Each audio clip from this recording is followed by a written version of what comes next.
I think about my family who lived in Korea before most of them died, and how Korean Chinese was always the first thing we'd eat when my mom and I arrived in Seoul after a 14-hour flight from America.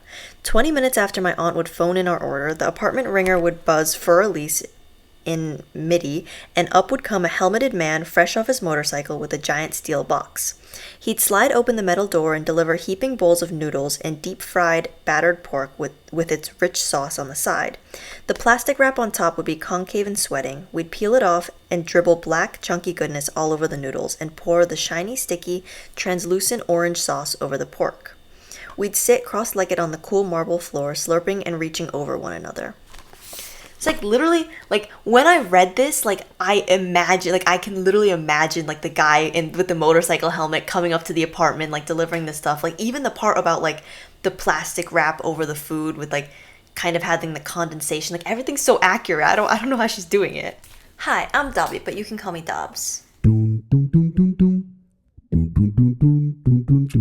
Today I'm reviewing Crying in Hmart by Michelle Zauner.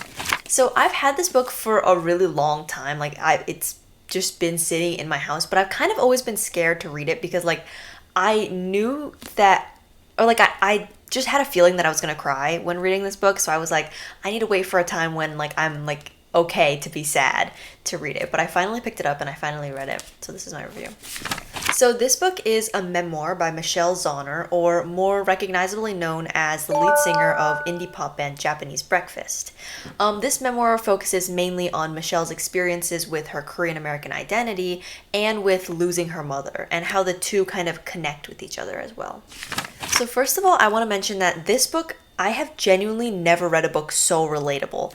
The first couple of chapters, like, they act as a sort of introduction to the rest of the memoir, and they begin to talk about growing up Korean American. And in these chapters specifically, Zauner brings up a ton of different experiences that mirror like my experiences to a T. This alone like makes me want to recommend this book to Korean Americans just because of how seen I felt. It was like every new description that she like explained shocked me because of how accurate it was. Mostly they were about like Hmart or like food or kind of like cultural things, like all those things. I thought they were original experiences, or like not like, I didn't realize that all Korean Americans went through this, but reading them I was like, oh my god, this is true and this is true. Like I annotated the book a little bit and you can see like I'm underlining like every other thing just because like how shocked I was at how accurate it was. This book also was very, very easy to read and understand. Nothing was ever too complex. The writing style never had like too much flourish, and it made it a very quick read. The only thing that I wanted to point out was that there were some very like lengthy descriptions of food, like how it was prepared, or like specifically like, what was in it, or like things like that, which was a very important part of the book. And it was fun for me to read because a lot of the time I knew what the food was and like I was sort of familiar with it already. But I can see how those descriptions could get kind of like long and bland for some people when they're reading this book. To me, it seemed a lot like this book was written by Zauner for herself than for any kind of audience. It almost seemed like it was like therapeutic for her to write it. It almost read like a journal or like a diary for her to rant in rather than a memoir. For me, the more like beautifully written part of it was the beginning. I like teared up a little reading the first chapter, but I felt like kind of gradually less emotionally attached to the book, and the ending like didn't hit me emotionally as hard as I was expecting it to. Like I don't know, I imagine that like by the end I would be like sobbing, but like I don't know, maybe my expectations were too high, but I didn't feel super emotionally connected to the book. The beginning part was where I think it actually hit me more than the rest of the book. One thing that I especially appreciated was Zauner's ability to talk about like the difficult feelings of grief. The feelings that kind of make you feel like a bad person, the ones that you don't want to admit that you have. She did a very good job of not shying away from explaining all of her emotions, even the ones that were kind of messy or didn't feel rational. She also didn't really censor anything when it came to her experiences with her mother in the hospital and taking care of her, even when it was like hard to write and hard to read. She wrote it in important detail, and it described how her mother was almost like fading away in front of her eyes and how she was dealing with it. And I think that was what made the book more raw and like devastating. This kind of relates to what I said earlier about how it feels like Zonner wrote this book for herself more than any kind of audience.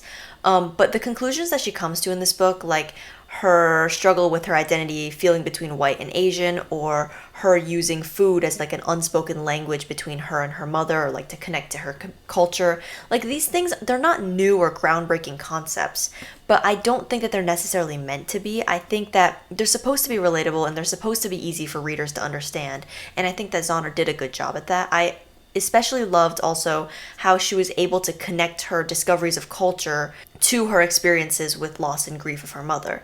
I think that because they're both kind of like very closely intertwined with her life, she did a good job at like explaining how those two parts of her life were connected. Overall, I'm a little bit disappointed that this book wasn't a new favorite of mine. I think because of how much it's been hyped up on the internet and because it's like about a Korean American, like I really thought that was like, this is going to be like my new favorite memoir. I still thoroughly enjoyed this book. It was easy to read, it was well written, it was a solid story. It just wasn't like groundbreaking or like mind-blowing for me, but I did really enjoy it.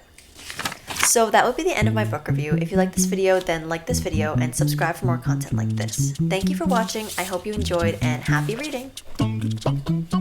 Okay. So this book, I've had this book like I was gonna get back to normal. Okay. So this book is I don't know. And understand, nothing was ever too